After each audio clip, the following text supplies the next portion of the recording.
Hi guys, welcome to the channel. This is what if Naruto has true potential. Before we start, remember to like and subscribe to help the channel. Also check the description for the creator of the fanfic. Chapter 40. The Village of Kibo. That took a lot longer than I thought, Kabuto sighed.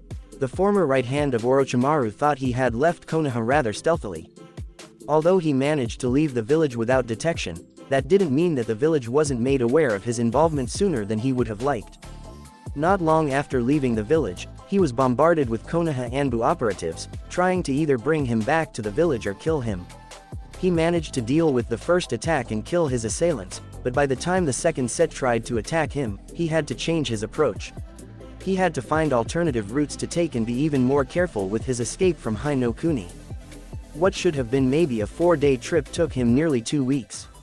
Despite his delay, however, Kabuto arrived at his destination, the former, central base of Orochimaru in Ta no Kuni, Otogakure. Kabuto walked through the hallways of the base, his eyes wandering the rooms, making sure that there was no threat present in the rooms. Nobody was present, however. After news of Orochimaru's death spread, most the shinobi loyal to Orochimaru scattered. The buildings and hallways of Otogakure, that were once constantly filled with Orochimaru's subordinates and experimental guinea pigs, were now empty. It's almost saddening. I would like some form of company. Somebody to talk to keep me from going insane. Kabuto noted in his head. A thought then entered his mind, causing him to chuckle. Hopefully nobody bothered to move Kimimaro. I'd be disappointed if he wasn't here. The two of us need to have an interesting conversation. The spy proceeded to enter one of the various rooms in the building and entered a small medical center in the building. There, to his relief, was a young man lying on a white bed. He had white, shoulder-length hair and pale skin. There were many tubes connected to the man's body, going into his mouth, his ears, and into his veins. There was also a seal placed on the man's head, keeping him unconscious. Kabuto chuckled to himself as he walked over to his bed and sat down on it. Kagaya Kimimaro, it's a joy to see you again. Kabuto commented. I was just thinking about how much of a problem it would be if somebody decided to move your body elsewhere. It's good to see that you remained right here in Otogakure, waiting for Orochimaru-sama to return. You are truly loyal to him, aren't you? The man, Kimimaro, gave no reply. He remained in his comatose state on the bed. Unfortunately, I have to admit, Orochimaru-sama is dead. Kabuto informed him with a sigh. There was nothing anybody could do about it. He was killed by his former student and the Sandaime Hokage. There were too many variables we couldn't predict. The spy then gave the comatose body a sharp look. Although, I do suspect the invasion would have went a lot smoother if you were in condition to fight, Kimimaro. But unfortunately, you are ill, and there is nothing I can do about it. In your condition, you weren't able to of any use to Orochimaru-sama. Once again, Kimimaro gave no reply. Kabuto brought his hand to Kimimaro's face. Although, I must admit, Orochimaru-sama is not fully dead. His body may be gone, but his will shall last. It shall live on forever as I continue his work from where he left off. And there is still a possibility that you could be useful to me, and by proxy, him. Kabuto stated with a chuckle. But then again, your illness is an issue. Your life and body is no use to Orochimaru-sama's will. With those words, Kabuto channeled chakra into his hand. His hand now resembled a scalpel. He brought his hand down to Kimimaro's throat and cut into his skin. Kimimaro's throat was slit and blood started to leak out. The young man was no longer comatose, he was dead. Despite the circumstance with your illness, your blood and your Kekkei Genkei should still be useful. Kabuto told the corpse as a maniacal grin developed on his face. Don't worry. I won't damage your body too much. Everything will be done carefully to preserve you. I'm just going to partaking in a little research to see if I can make your bloodline useful to Orochimaru-sama. Time to get to work. The former right hand of Orochimaru mentally chuckled. On cue, Kabuto started to pull out various equipment and tools to cut into Kimimaro's body. It was now time for his experimentation to begin. The merchant caravan, escorted by Team Anko, moved through the swampy wilderness of Mizu no Kuni as quickly as they could. They navigated the land, keeping a careful eye on their surroundings and looking out for any possible threat. Anko continued to lead the group, mentally prepared for any battle that could arise at any moment. While she walked, though, she couldn't resist thinking about the events that occurred upon arrival in the country. Why were we attacked right away by the Mizukage's shinobi? And why did that ice release user help us? Konoha isn't allies with the rebels.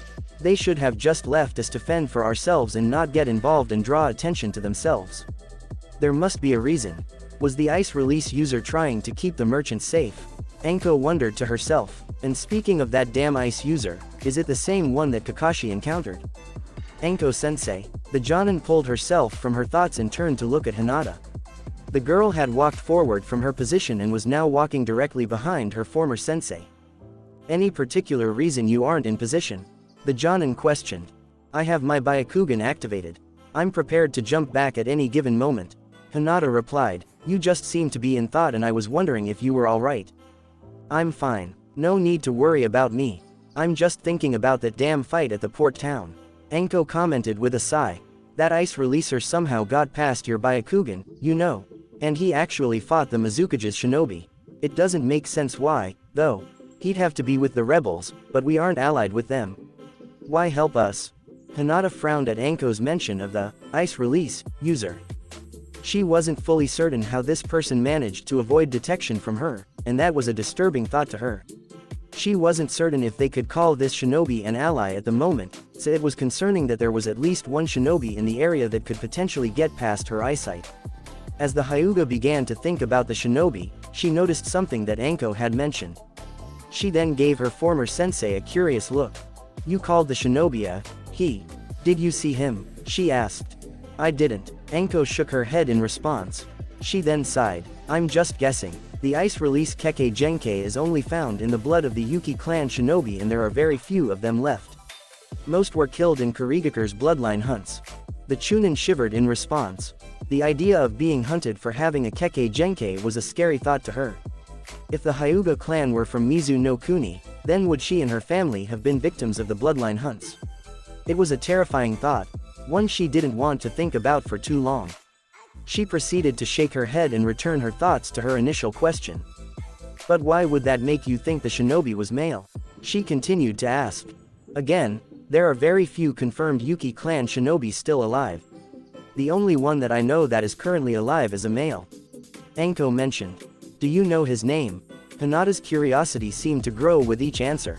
No, I only heard the information from Kakashi. He actually didn't know the boy's name. Anko shrugged. I just know what he told me.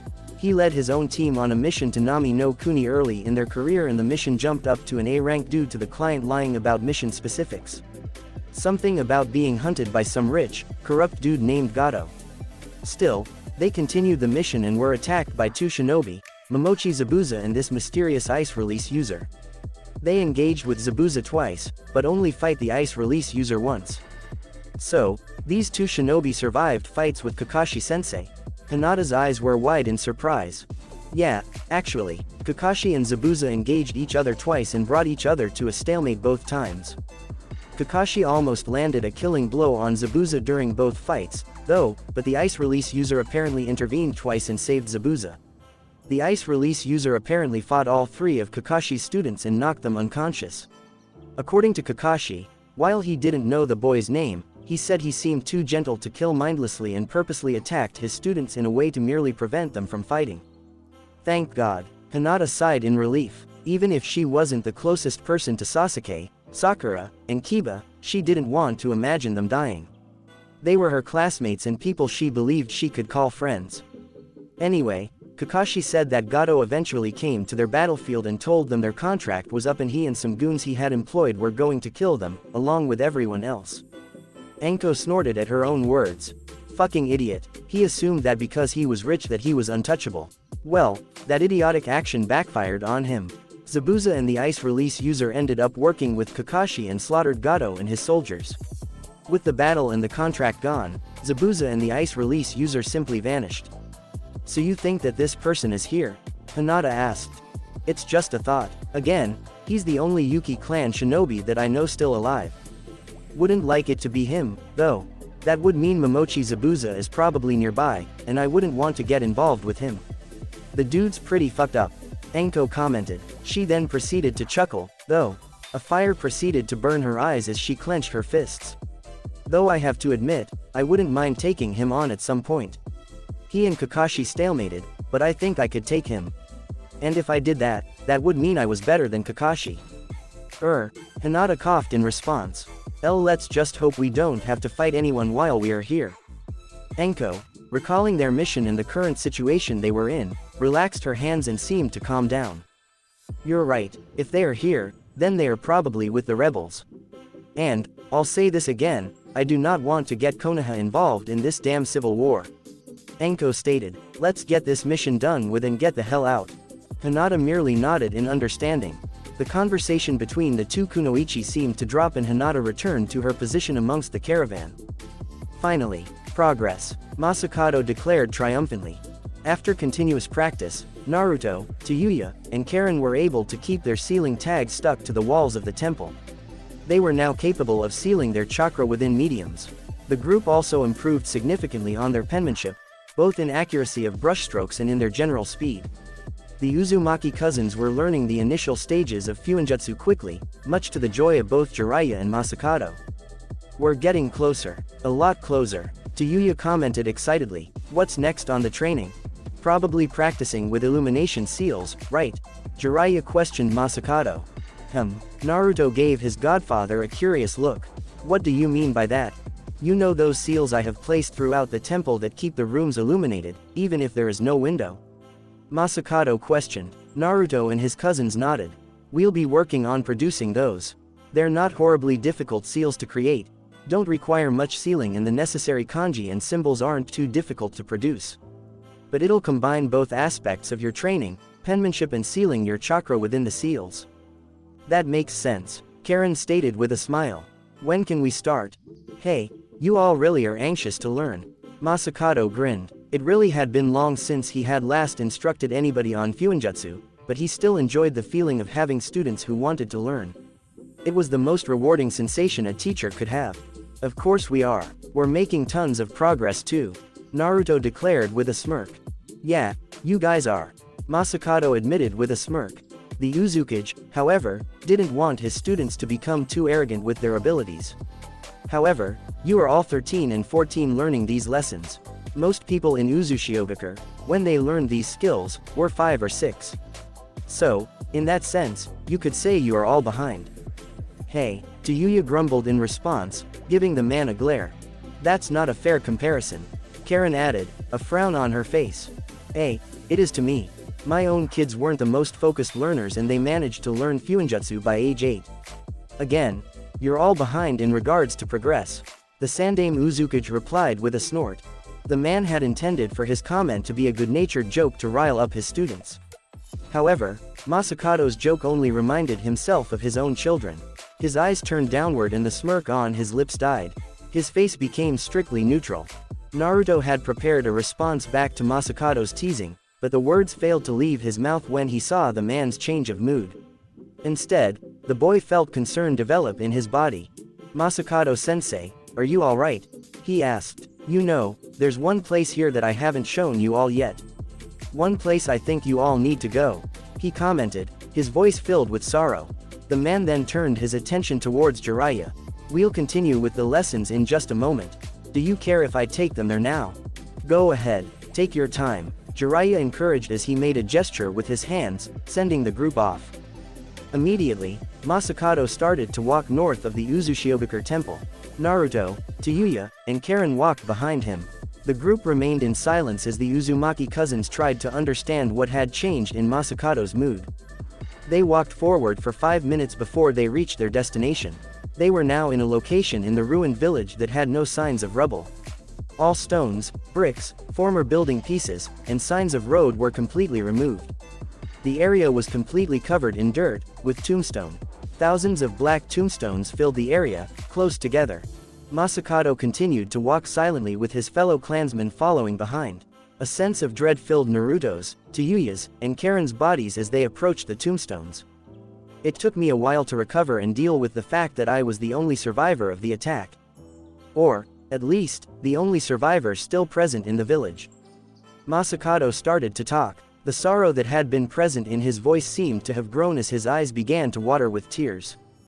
Once I finally accepted that fact, well, I realized that something needed to be done about all of the bodies that weren't destroyed.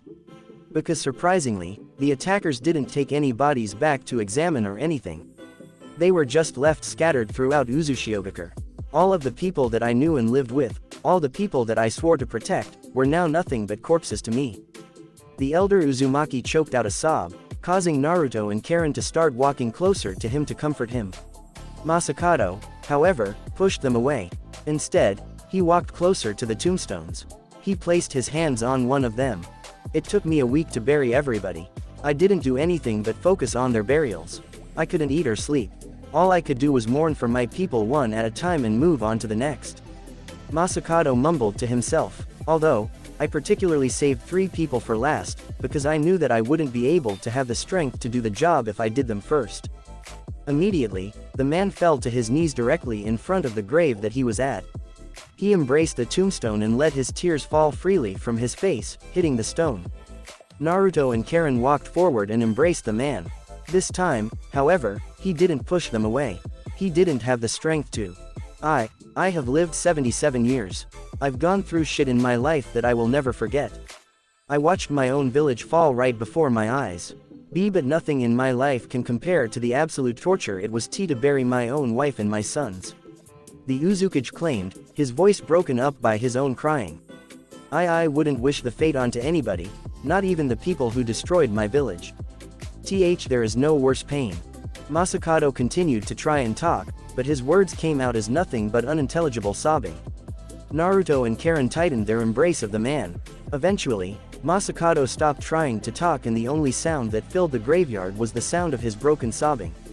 Tayuya remained distant from the group, standing around awkwardly. After waiting a few minutes, however, she began to walk over to the ground. She then placed her hand on Masakado's shoulder. I've always told myself that my parents are waiting for me in the afterlife and that they're going to greet me with open arms. And I've always thought that my parents are proud of me. Tayuya started to speak. Her speech was slightly slow, as she tried to think of the proper words to say. Nevertheless, she seemed to find the words and continued to speak. And I'm sure your family feels the same way. You're their family, and they don't want you feeling like this. You just need to, well, keep living and prepare for the day that you can see them again. The Sandaime Uzukage's sobbing did not stop, but seemed to quiet down slightly at Tayuya's words. A few moments passed by before he finally pulled himself. Naruto's and Karen's embrace broke. The Uzukage took a deep breath and wiped at his eyelids with the sleeves of his jacket before he started to speak. This is the second time you've all seen me break down. I usually have better control of myself, I promise. Masakado mumbled, bowing his head slightly. Don't apologize. Karen shook her head in response. I don't know how anybody would be able to live if they've gone through the things you've been through. There's no need to be sorry. Naruto nodded his head in agreement with Karen. Masakado, we are all Uzumaki. That means we're family and have to look out for each other. We may not be your wife and children, but we're going to be here for you. Family doesn't turn their back on each other. Damn straight. Tayuya declared her agreement with the blonde. Hey, Masakado chuckled in response. He felt his eyes starting to water up once again, but he quickly brought his sleeves to his eyes and wiped the tears away before they developed. You brats are going to make me sentimental and shit. Stop trying to make me cry more, damn it. The man's usual witty, sarcastic tone of voice returned to him. There was, however, one more quality to it, happiness. For the first time since they had met him, Masakado finally seemed to be happy. Come on, kids, let's get back to your lessons. We still got to keep training and get your Fuinjutsu better. He informed them. Naruto, Tayuya, and Karen all nodded in understanding. They proceeded to follow Masakado. Silence filled the air as they walked, but it was no longer tense or marred by sadness. It was a peaceful, comforting silence. As they were starting to get closer to the temple, Masakado turned his head backwards toward the graveyards for a moment before facing the temple again and continuing with his march. A smile developed on his lips. I'll meet you all soon one day. I promise that, but for now, I got one last set of duties to do. I got to make sure this new generation of Uzumaki can prosper. Masakado thought to himself, hoping his family could hear his thoughts from beyond the grave. My love, and our boys, I love you. And I can't wait to see you one day. With those thoughts, Masakado felt himself finally able to push himself away from the past and begin to focus on the present. We made it. The merchant caravan proceeded to cheer loudly amongst each other as they arrived at the gates of Kibo. The group, led by Anko, approached the gates and, after communicating with the guards, were permitted inside. I'm glad we made it here before nightfall. Hinata commented with a smile. It's a relief, yeah. We cut it pretty close, though. Shikamaru noted as he looked up in the sky. The sun was beginning to set, signaling that nighttime was about to arrive. Still, as Hinata-san said, it is relief. The mission was ultimately a success. Dosu mentioned. Upon entering the village, the lead merchant of the caravan proceeded to give Anko a large bag filled with ryo for safely escorting the party to the village. I can't thank you enough, Anko-san. It is nice to know that Konoha has dependable shinobi that would help even us residents of Mizu no Kuni. The merchant stated with a smile. Think nothing of it, we're just glad we are able to help. It's part of our duty. Anko replied, returning his smile with one of her own. You are all so much more considerate than Kurigakure shinobi. I really hope that whenever this civil war ends, there will be new management that will care about the people of the country. The merchant frowned in response. Speaking of Kiri shinobi, though, I must inform you that it's not safe to be outside villages at nighttime in this country anymore. I would recommend staying the night here in the village, if it is possible. Don't need to suggest that to me. I was already planning on looking for an inn. Anko replied. Oh, let me cover that for you. I will find 2 rooms for you and your subordinates in the finest inn in the village. The merchant commented excitedly. Nah, don't do that. Anko shook her head quickly in response. I can find. Nonsense. It's the least we can do. The man encouraged. Remember the name, Zitaku. That's the inn you'll be staying at. With those words, the merchant hurried off down the streets of the village. Anko remained motionless as she watched him leave towards this, Zitaku, inn. A moment passed before she finally shook her head in frustration and sighed. She then walked back towards her team to inform them about the plans. So yeah, if you haven't guessed, we're staying here for the night. And it seems that our rooms are already being covered by the merchants. She grumbled in response. That is considerate of them. Dosu said with a nod of approval. Considerate maybe, but I don't want them to. I hate when people do crap like this for me. Always makes me feel awkward. Anko admitted with a sigh. Well, if we are going to be here for the night, want to go look around the village? Hinata suggested. Hey, what the hell? We got to kill, so why not? Anko shrugged in response. We could always get some rest and prepare for our journey tomorrow. Shikamaru suggested. Lazy ass, no, fuck no, we're going out, and we're going to be social, party, get completely wasted, and do some fun shit. Anko informed him sharply. Wasted, Hinata's eyes widened in response. Have never had alcohol before. Don't think. Old enough to kill, old enough to drink. Anko interrupted the Hyuga with a smirk. Come on, we got some time before we go get something to drink. Let's all just explore the village. With those words, the Jonin proceeded to force her 3 subordinates down the streets of Kibo. The village itself looked rather quaint. It was relatively green with gardens between the buildings and on the sides of the streets of the village. People were walking down the streets and were chatting amicably with each other. It appeared to be a relaxing village. As they walked by buildings, however, Anko made note of every bar she saw. If the group was going to stay here for the night, she was definitely going to take her subordinates out drinking. Her only concern, at the moment, was figuring out which one to take them to. Good God, that was a pain in the ass. Naruto thought to himself. Once the group was back together at the Uzushiogakure temple, Jiraiya and Masakado immediately forced the Uzumaki cousins to begin practice with creating illumination seals. They gave them a scroll with the seal drawn on it. It featured the kanji for the light, with elaborate symbols drawn around the kanji in a circular pattern. Naruto, Tayuya, and Karen attempted to recreate the full seal on their own sealing papers. Jiraiya and Masakado, however, rejected their attempts due to their not precise penmanship and required them to start over again. It took the trio roughly an hour before they each produced a seal that both Jiraiya and Masakado approve of.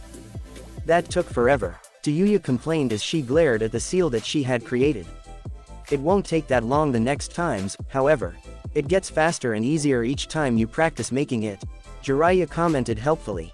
It will also not take that much time when you don't fuck up each time you try to produce the seal. Things generally become faster when you can actually do them on the first try. Masakado stated with a grin. Naruto and Karen laughed in response at Masakado's joke. Tayuya, in contrast, crossed her arms over her chest in frustration and focused her glare at the elder Uzumaki. Go fuck yourself, she hissed. I'd rather not, Masakado replied with a snort. Anyway, kids, let's get back to work. Now that you have the appropriate seal drawn, you're going to try and transfer chakra into the seal again. It'll be done in precisely the same way you were all able to stick the seals onto the walls. The only difference is that, because you are trying to do something more complex than sticking a seal on a wall, you're going to have to concentrate on sealing more chakra into the seal. The man then shrugged. Not too much more chakra, though. This isn't much more complicated. Just a little bit more than you guys had been in the last practice.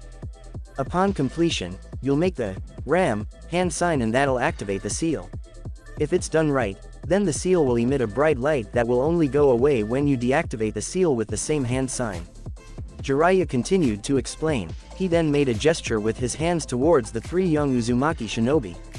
Now, you all try and do that. Naruto, Tayuya, and Karen nodded in understanding. They proceeded to place their hands on the seal and attempted to channel chakra into the seal. Once they felt they had completed the task, they then proceeded to make the ram hand sign, just as instructed.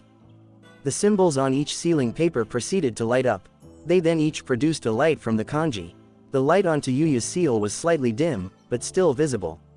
Naruto's and Karen's seal, in contrast, was very bright and apparent. Jiraiya and Masakado looked at the trio in approval. Very nice first attempt, Jiraiya complimented, especially you two. The words died on his tongue, however, as Naruto's seal proceeded to light itself on fire. Within seconds, the seal was disintegrated, leaving no trace that it even existed. The group looked at it for a moment in silence before Masakado sighed loudly and brought his hands to his face. Naruto, when I said to use more chakra than the last time, I didn't mean use so much that you completely overpower goddamn seal itself. The Sandaime Uzukage groaned. The illumination seals don't require that much chakra. Too much will destroy them. Hey, sorry, Naruto began to sheepishly rub the back of his head. I didn't think I used that much chakra. Sorry. He didn't think so. I know he is an Uzumaki, but so am I and his cousins. How can he spam chakra like that? Oh wait, he has the QB sealed in him. No shit, Masakado shook his head, pulling himself away from his thoughts. Regardless of that mistake, you did manage to light up the seal. It seems you know exactly how to do the task. You need to be more conscious about how much chakra you put into your seals, though. The seal you were using wouldn't generate any negative side effects, but some seals would. You need to make sure the amount of chakra you seal is precise for its job. I know. Naruto sighed in response. So, get back to work. Jiraiya chuckled as he pulled out another seal paper for Naruto to practice with. With another sigh, Naruto sat back down and started to draw another detailed, elaborate seal for the illumination seal. Seeing that he was back to practicing, Jiraiya turned his attention towards Tayuya. He handed her another sealing paper. You as well, Tayuya. You had Naruto's opposite problem. Your seal was relatively dim because you didn't put enough chakra into it. You should practice some more as well, he encouraged. I got to make another one of those damn seals, she questioned. Yup, don't fuck up this time. Masakado teased her. Tayuya grumbled profanities quietly to herself as she sat down and joined her blonde cousin in silent practice. What about me? Karen questioned in curiosity. I'd recommend practice as well and try and improve the speed of your seal production. Masakado encouraged. However, you created the best seal. It was the appropriate brightness and didn't immediately burn up like Naruto's did. It was exact. You're on the right track. We'll just get you working on improving your speed while the other two keep practicing. Smiling with pride, Karen took another sealing paper from Jiraiya and joined her cousins in seal production. Once you guys finish, we'll call it quits for tonight. Tomorrow, though, I'll start showing you some offensive fuinjutsu and show it can be used in combat. Masakado smirked. All jokes and nitpicking aside, you kids are making great progress. Just keep practicing at the level you guys are at and we'll get you all combat trained in fuinjutsu. Naruto, Tayuya, and Karen stopped drawing their seals for a moment to grin in response to Masakado's compliment. They then turned their attention back to their seals. Hey, just saying, you are all going to love tonight. Anko informed her subordinates with a raucous laugh. The Jonin had originally intended on taking them to a bar sometime around 8 o'clock in the town. That was not an option for them, however, because the bars in the village of Kibo only opened up no earlier than midnight.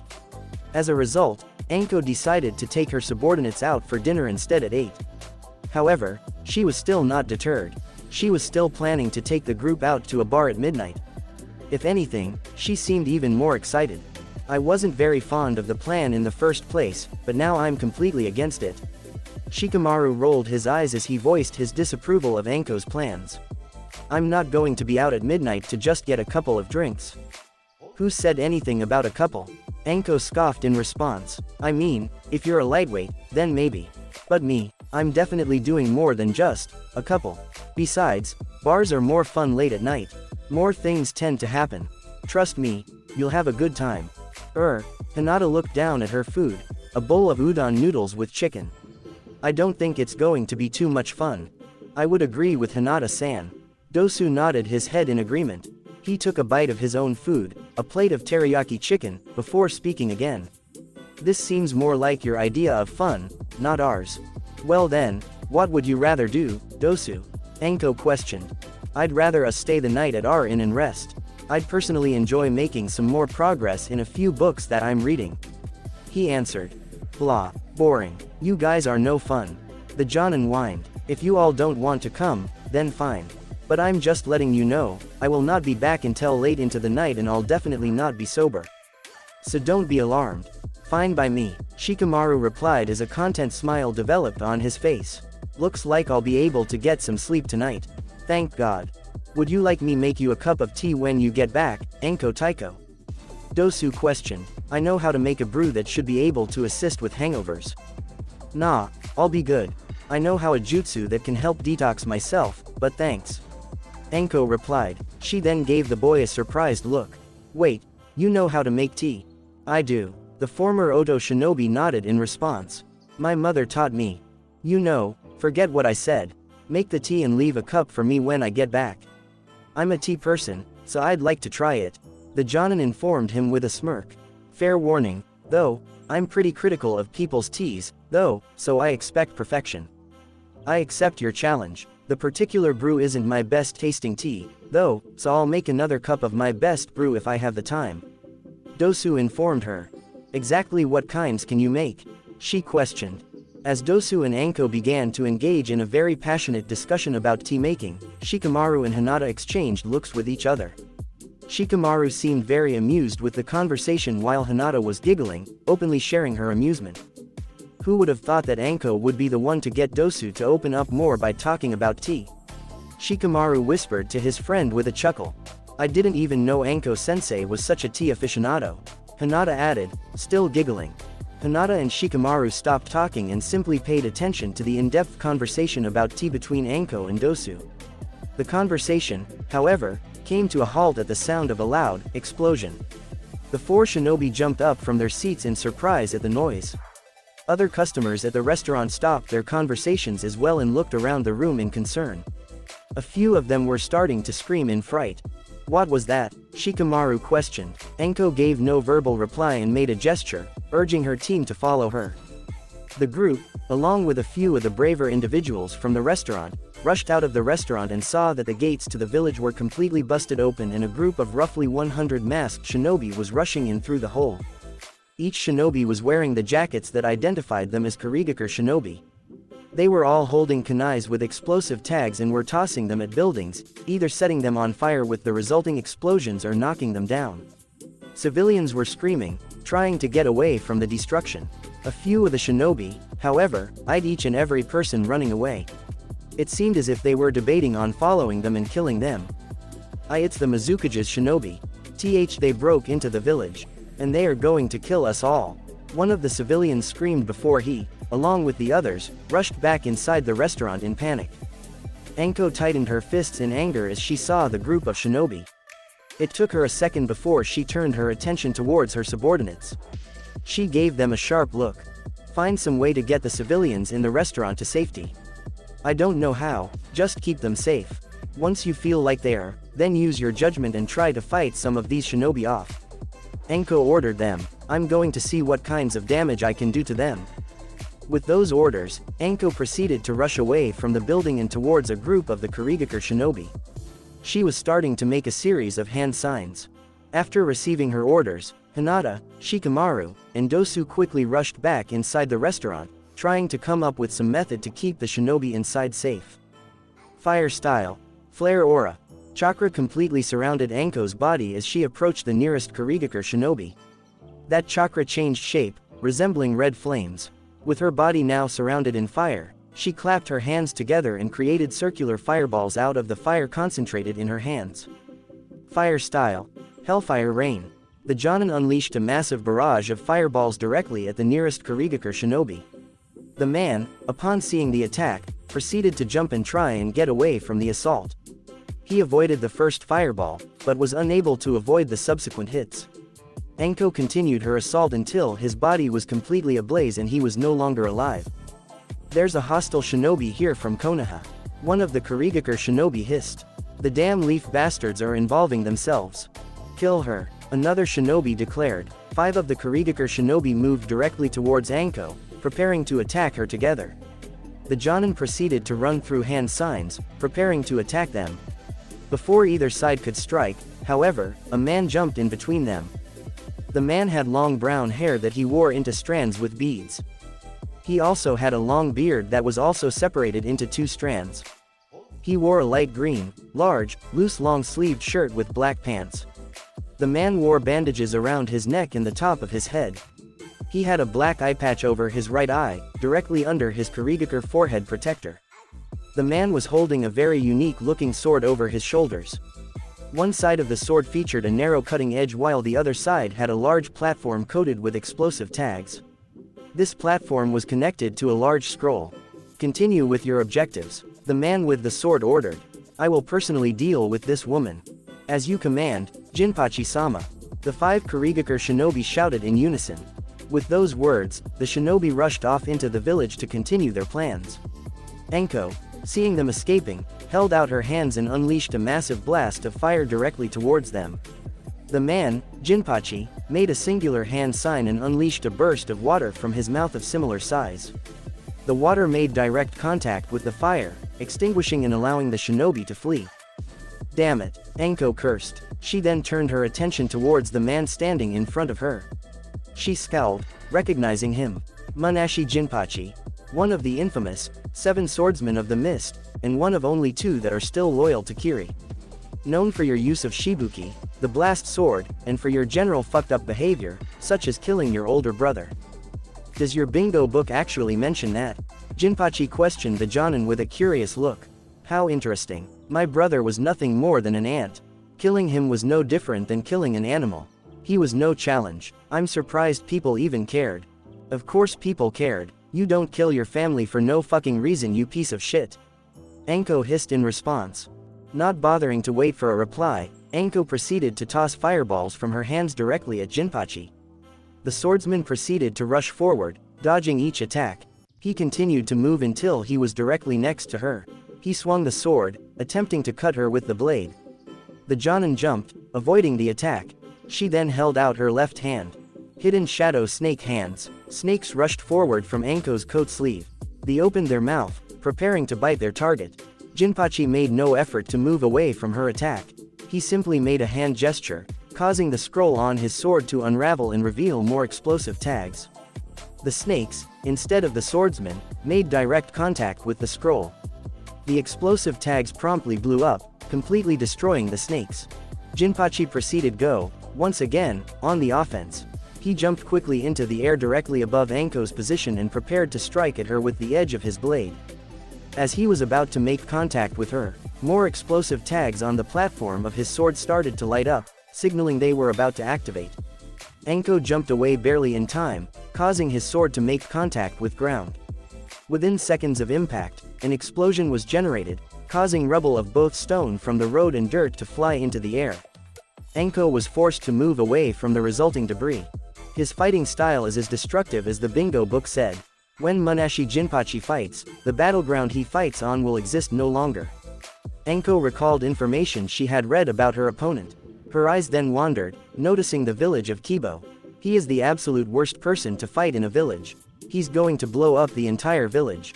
Why the hell are you attacking the village? What the hell have the people of this village done to the Mizukage?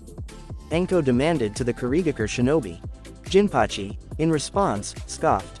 You don't know anything about the way this country works or what this village has done. He pointed towards the various buildings in the village with the edge of his sword. The fucking rebels have set up refuge here in this village. The village of Kibo is their base of operations. So because of that, you're going to just up and destroy the village. And kill all of the civilians that are not involved with the damn civil war. Enko shouted at him. They live in a village that's catering to them. If they didn't want to get involved, they should have moved out when the rebels came in. Jinpachi replied with cold indifference. Besides, do you see any rebel shinobi helping you fight? No, they're all retreating like the dogs they are. They aren't going to help the people of this village. A smug grin then developed on the man's face. We'll show the rest of Mizu no Kuni that the rebels merely take advantage of the people and will just try and run, sacrificing those that help them in order to preserve their useless lives. The whole country will unite together as a result to fight off the rebel fuckers. Once again, you're just going to sacrifice this entire village of civilians just for this aim. Enko continued to shout her questions. The swordsman snorted at her, repeating her question. It's called politics. You Konoha shits should really try to understand. This isn't political. This is fucked up, the Jonin hissed. Hey, it's a good thing I'm the one who proposed this invasion to the Mizukage. It'll add to the list in your bingo book about my fucked up behavior, right? Jinpachi questioned tauntingly at Enko. Enko, calm yourself. He's trying to get you angrier. He's saying shit to get you to act irrationally. Enko repeated the mantra within her head. The woman took a deep breath to calm herself and focus her mind. Once she had finished her task, she went through a series of hand signs. Fire style. Great Dragon Fire Jutsu. Enko breathed out a massive fireball shaped like the head of a dragon. The dragon-like flame rushed through the air towards Jinpachi. The swordsman managed to move away and avoid the attack. Predicting his movement, however, Enko ran through the same hand signs and used the jutsu once more and released another dragon-shaped fireball. Enko then made a gesture, clapping her hands together. The two dragon-shaped flames charged rapidly towards Jinpachi from different directions. The swordsman jumped up into the air, avoiding the two jutsus. Enko then raised her upwards, causing the dragon-shaped flames to move upward. Realizing he was wide open for the technique, Jinpachi made a singular hand sign and the scroll attached to his sword unraveled more, revealing more explosive tags. The scroll unraveled until it completely circled the man, providing a barrier between him and the flames.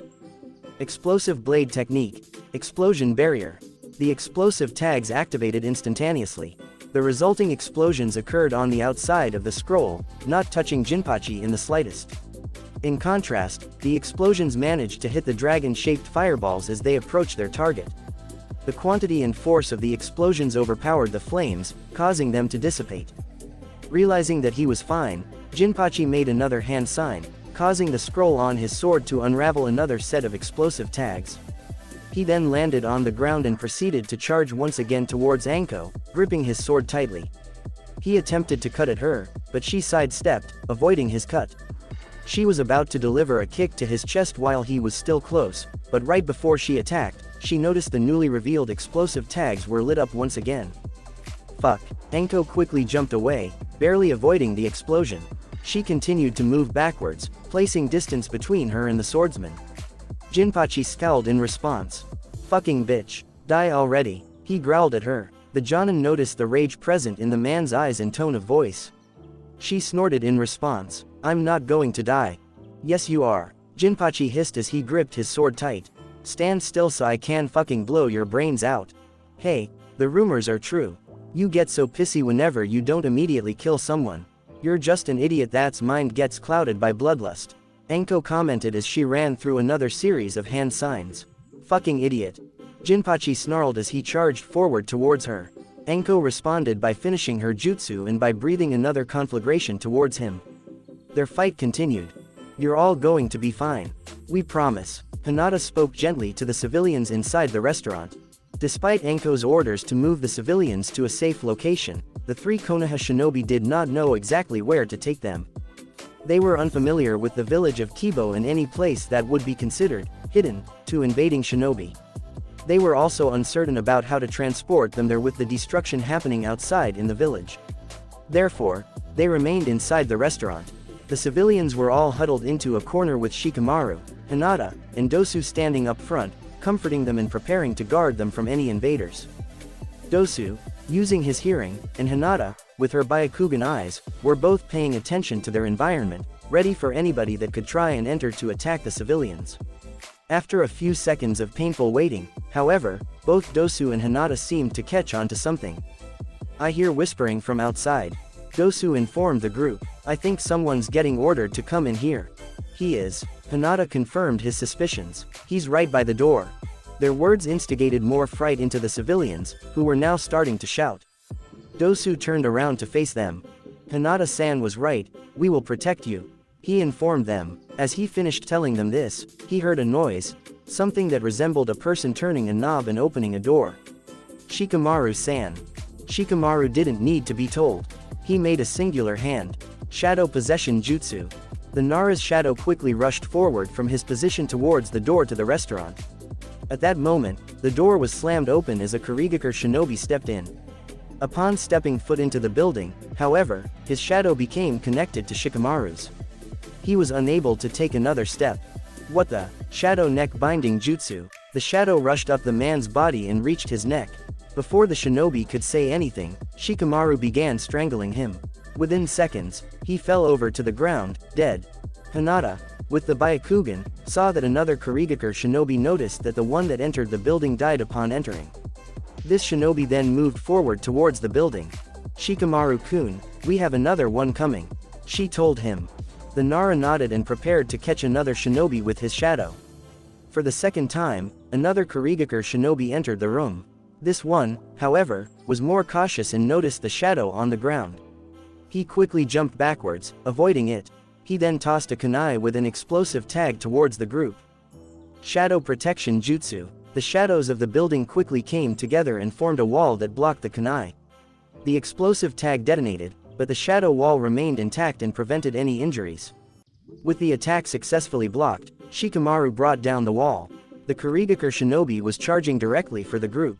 Dosu stepped forward and slammed his arm onto the ground.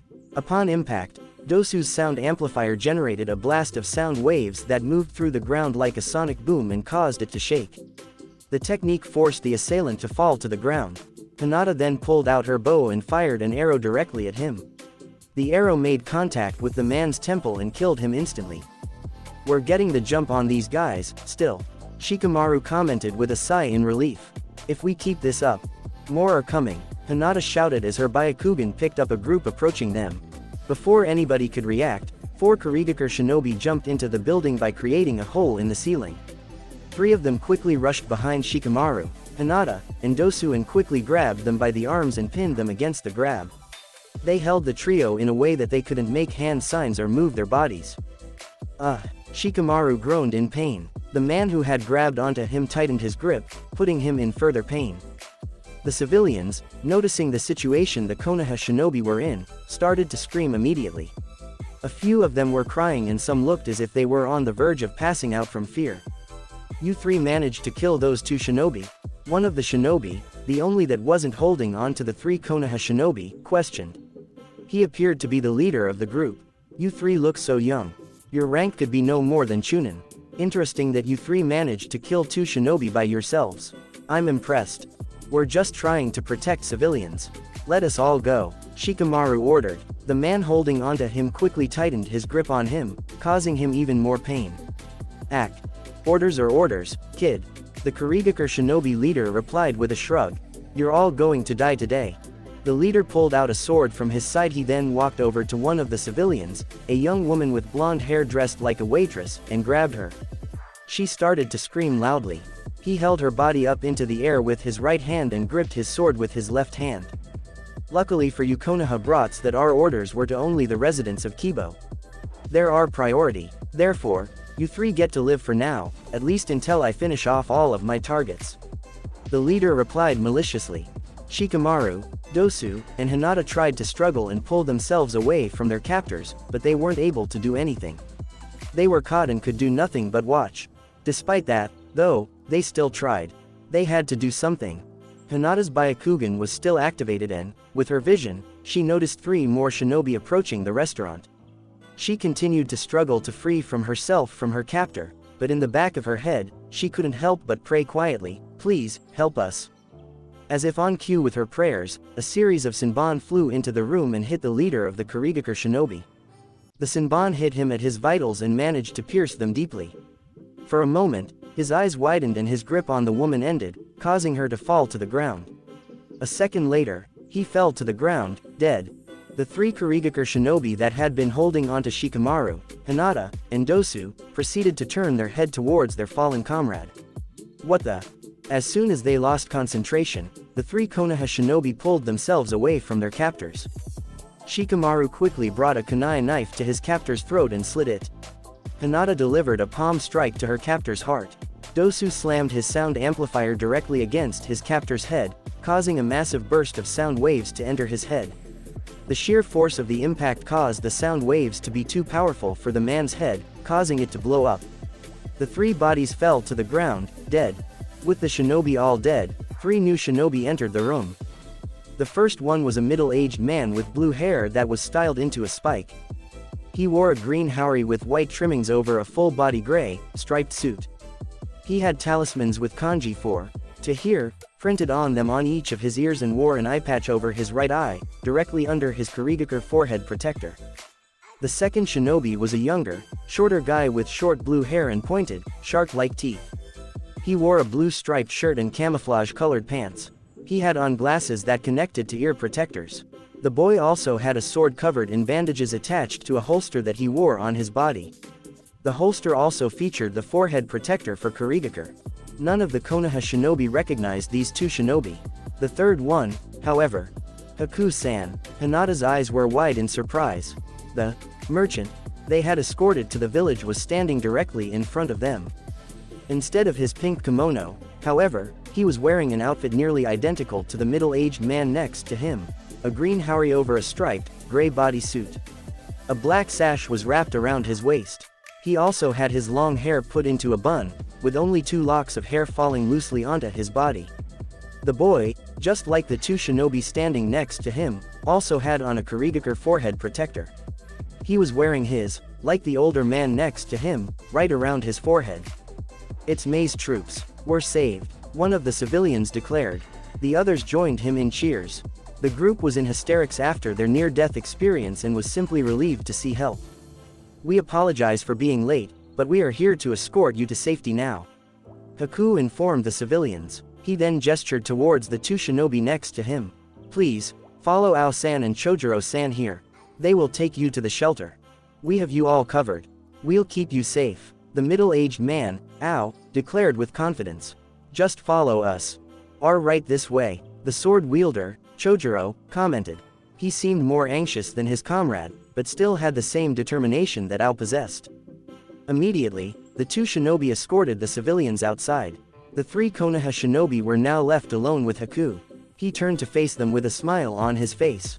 "Thank God that you are all right," Haku said with a sigh of relief. "You have my eternal gratitude for protecting those civilians until we arrived." "And no problem," Shikamaru mumbled in response. He was still stunned to see that Haku, the young merchant that had traveled with them, was actually a shinobi. "What the hell though? You're a Kurigakure shinobi?" "Are really?" Hinata's eyes were focused solely on the boy in front of her.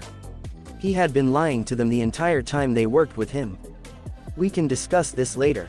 For now, there are more pressing issues," Haku informed them. His gentle tone of voice was replaced with one that commanded respect. "The village is being invaded. All of Mei-sama's shinobi are in the process of evacuating the village and escorting the civilians to safety. Once we accomplish that, we will engage the enemy and rout them. I know you are Konoha shinobi and are neutral in the civil war here in Mizu no Kuni, but I ask of you to think of the civilians of this village, and please help us." Haku's words reminded the Konoha shinobi about the situation at hand and its seriousness. They nodded in understanding. "Tell us where to go and where to escort the civilians and we will do our job," Dosu stated. "I will direct you 3 on where to go. Just follow me," Haku requested. With those words, the 4 shinobi left the restaurant to find and rescue more civilians in the village. Fire style. Hellfire rain. Enko proceeded to chuck fireballs from her hands directly towards Jinpachi. The swordsman continued to approach her quickly, avoiding each of her attacks. Each fireball ignited the road, causing fires to develop. In a moment, he was once again directly in front of her. He prepared to swing his sword and cut into her. Enko, however, didn't bother trying to dodge. Instead, she made a singular hand sign. Fire style. Widespread ruin. The flames that had collected on the road quickly combined together into one massive conflagration. This newly formed fire rushed forward towards the duo. Jinpachi was unable to react as the flame hit both of their bodies. Enko, with her body still covered in fire, didn't react at all to the fire. Jinpachi, on the other hand, immediately screamed in pain. Aya, he hissed in pain as he jumped backwards away from Enko. Despite the agonizing pain he was experiencing, he managed to overcome it and start making hand signs with one hand. Water style. Rising water slicer. Using water from underneath the ground, Jinpachi called forth a jet of water that rose up from the ground underneath him. The water completely hit Jinpachi's body head-on, extinguishing the flames that were burning him. A moment passed by before the water began to evaporate. With both the flames and the water gone, the swordsman remained standing in that spot, completely drenched. There were, however, burned scars on his visible skin and his clothes had holes in them as a result of the flames. For a moment, Jinpachi said nothing as he swung his sword. Despite both the flames and water that consumed it, the sword seemed undamaged. Both the scroll attached to it and the explosive tags appeared to still be functional to him. Once he clarified on that, the man focused his attention on Enko. "You fucking bitch," Jinpachi snarled as he spat on the ground. "You thought you could kill me with fire? I'm a fucking explosives expert. Of course I know how to react when my body's on fire." Good to know. Enko rolled her eyes in response. "I have other techniques I can use to kill you then. Would you rather be poisoned or have your throat cut open? I'd rather you fucking die already," he growled. With those words, Jinpachi charged towards Enko once again. Enko prepared for another attack and began making hand signs, ready to hit the man with another jutsu. Just as he reached her, though, he made another gesture of his sword and released another large section of explosive tags that completely covered the entire sword. Explosive blade technique. Explosion rain. Jinpachi slammed his sword downward directly before reaching Enko. Upon impact with the ground, the explosive tags were launched from the sword and into the air. The tags moved at a quick rate and completely covered the air around Enko. They all proceeded to light up simultaneously. Shit, Enko was unable to get away as each explosive tag blew up. The flames from her flame aura prevented her from taking fatal damage from the explosive flames, but the force of the explosions managed to knock her backwards, sending her flying to the wall of a nearby building. After impact, she fell down face first onto the ground. Immediately after hitting the building, her flare aura began to fade away. Some of the flames of the many explosions managed to pierce through her flare aura and hit her skin. Enko hissed in pain, both from the burns of the explosions and from being knocked into the wall. Jinpachi saw her struggle to get back and grinned. "And there's the kill," he exclaimed as he lunged at the Jonin. He gripped his sword tightly, prepared for the cutting edge of his sword to bury itself deep into her heart. "Now you die." Before he could reach Enko's body, however, he was intercepted. A man appeared and blocked Jinpachi's sword with his own sword. The two men were brought to a stalemate as their blades clashed. Enko managed to pull herself off the ground to see the two men try and overpower the other. She noticed characteristics about this second man. He was a tall, muscular man with spiky black hair wearing a sleeveless black shirt and matching pants along with striped wrist and leg warmers. He had bandages around his neck that went up to his face, completely covering his mouth. The man also wore his forehead protector to the side. The most noticeable feature about him, however, was his oversized broadsword. The Konoha Jonin knew who he was immediately: Momochi Zabuza. Zabuza did not turn to give the Konoha shinobi his attention. Instead, he remained concentrated on Jinpachi. The two men were still clashing blades against each other. "Well, Zabuza, the rumors were true. You did end up joining up with the rebels," Jinpachi noted with a scowl on his face. "Shame. Despite your treason, I had to respect you when you had the balls to try to pull off your coup by yourself. Looks like you realized how weak you were unless you had people to back you up." HMPH. Zabuza scoffed in response. You haven't changed, Jinpachi. Still acting tough when you're nothing more than Yagura's lapdog.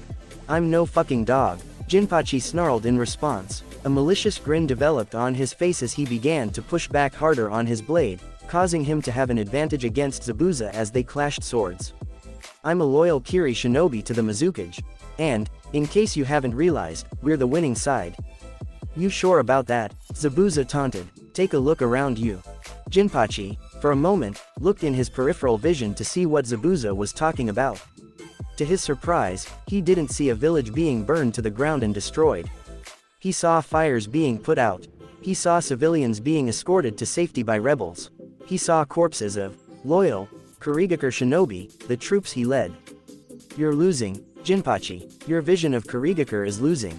Zabuza taunted as he pushed back with his own sword. He was now getting the advantage in their clash. But, most of all, Yagura is losing. Shut the fuck up, you goddamn traitor. Jinpachi screamed. Instantly, the scroll on the Shibuki sword released another segment of explosive tags. The tags lit up instantly. Zabuza, realizing what was going to happen, jumped backwards. Just after he jumped away, the tags activated and released a large explosion. This explosion caused dirt to rise up into the air, covering the area. Once the dust clouds dispersed, Jinpachi was no longer present in the area. He saw that he was losing and he just up and left. Still the same fucking coward. Zabuza shook his head, both in anger and disappointment with his fellow swordsman of the mist. Quick, after him, Anko shouted as she tried to start running out of the village to capture him. The Konoha Jonin, however, failed to make it more than a few the steps. A few seconds passed by before she fell to the ground, wincing in pain. Zabuza walked over to her body and examined her briefly. You got burns on your body. And a few deep cuts. You probably also have a few broken bones, from what I can see. You're not in the best condition to keep chasing him. Zabuza informed her sharply. I was fighting him fine. Anko insisted as she pulled herself up. I can still. Her words died on her tongue as she fell to the ground once again, still wincing in pain. Zabuza shook his head for a moment as he picked up the Konoha Jonin and put her on his shoulders. You're obviously not fine. You were probably close to dying if I didn't intervene. So I'd suggest not arguing with me and just stay quiet. Zabuza informed her sharply. I'm taking you to medical. You Konoha shinobi aren't aligned with us in the war, but you did help try and defend this village from the invasion. For that, you have our gratitude and deserve at least to have your wounds looked at. Anko didn't say anything as Zabuza carried over to get herself looked after by the medic ninjas of the Kurigakure rebels. She didn't have anything to say. She felt utterly humiliated. She wanted to argue that she wasn't done fighting and would have survived her fight against Jinpachi, but she didn't know what to say. Zabuza was right. The massive explosion tags that pierced through her flare aura and sent her into the wall inflicted a lot of pain on her. She knew she had a few broken bones, at least, and a few burns that she wasn't certain that a standard medical shinobi could heal. Perhaps she would have died. However, another thought dominated her head, one that equally disturbed her. Jinpachi managed to get away. He would alert the Mizukage about Anko's, a Konoha shinobi's, involvement in the defense of the village. Well, Konoha is going to be involved in this civil war now. She realized. All she could hope for now was that the civil war in Kurigakure would soon come to its end. Thanks for listening. If you want the next part of this video, be sure to like, subscribe and comment and hit that bell notification. See you next time.